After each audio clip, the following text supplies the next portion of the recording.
The art of war. The art of war is of vital importance to the state. It is a matter of life and death, a road either to safety or to ruin. Hence it is a subject of inquiry which can on no account be neglected. So begins The Art of War, a meditation on the rules of war that was first published in China. Historians don't know the exact date of the book's publication, though they believe it to be in the 4th or 5th century. In fact, they don't even know who wrote it.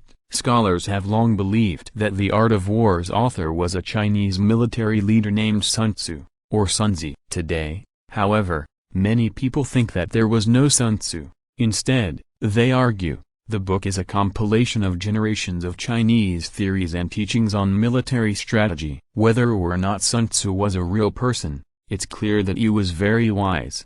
The Art of War still resonates with readers today. Contents: The Mystery of Sun Tzu. The Art of War. Premises of The Art of War. The Art of War today. The mystery of Sun Tzu. For generations, scholars have been trying to figure out who Sun Tzu was, if he existed at all. Legend has it that he was a Chinese military leader in an era known as the Spring and Autumn period. This was a time of great turmoil in China, as many vassal states vied for power and control of the country's unpopulated territories. Under these circumstances, Sun Tzu's skills as a warrior were much in demand. Did you know? The Art of War became a bestseller in 2001, when television mobster Tony Soprano told his therapist that had been reading the book. After that, the book was in such demand that Oxford University Press had to print 25,000 extra copies. As the story goes, the king of one of the feuding vassal states challenged Sun Tzu to prove his military expertise by turning a harem of royal courtesans into an organized,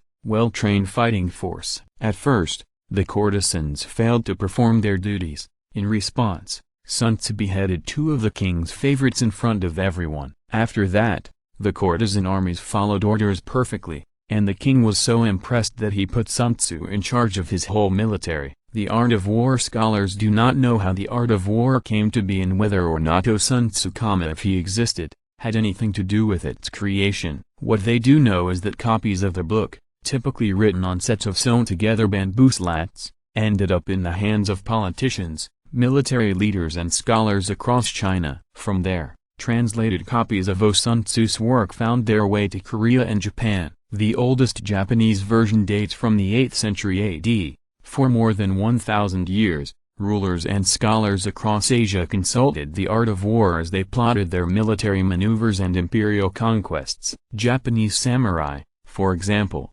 studied it closely.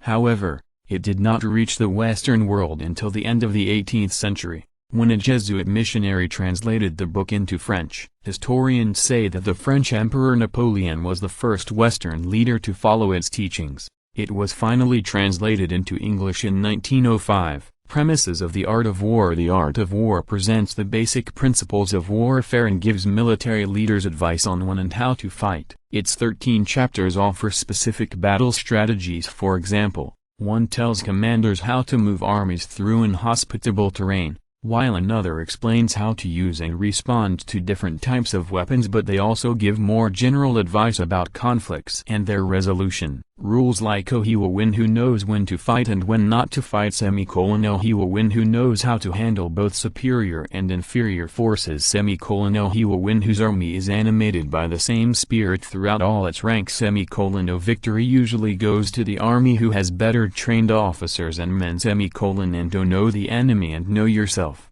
In 100 battles you will never be in peril can be applied to particular battle situations as well as to other kinds of disagreements and challenges. The Art of War today. Ever since The Art of War was published, military leaders have been following its advice. In the 20th century, the communist leader Mao Zedong said that the lessons he learned from The Art of War helped him defeat Chiang Kai-shek's nationalist forces during the Chinese Civil War. Other recent devotees of Sun Tzu's work include Viet Minh commanders Von Yen Giap and Ho Chi Minh and American Gulf War generals Norman Schwarzkopf and Colin Powell. Meanwhile, executives and lawyers use the teachings of The Art of War to get the upper hand in negotiations and to win trials. Business school professors assign the book to their students and sports coaches use it to win games. It has even been the subject of a self-help dating guide. Plainly, this 2,500-year-old book still resonates with a 21st century audience.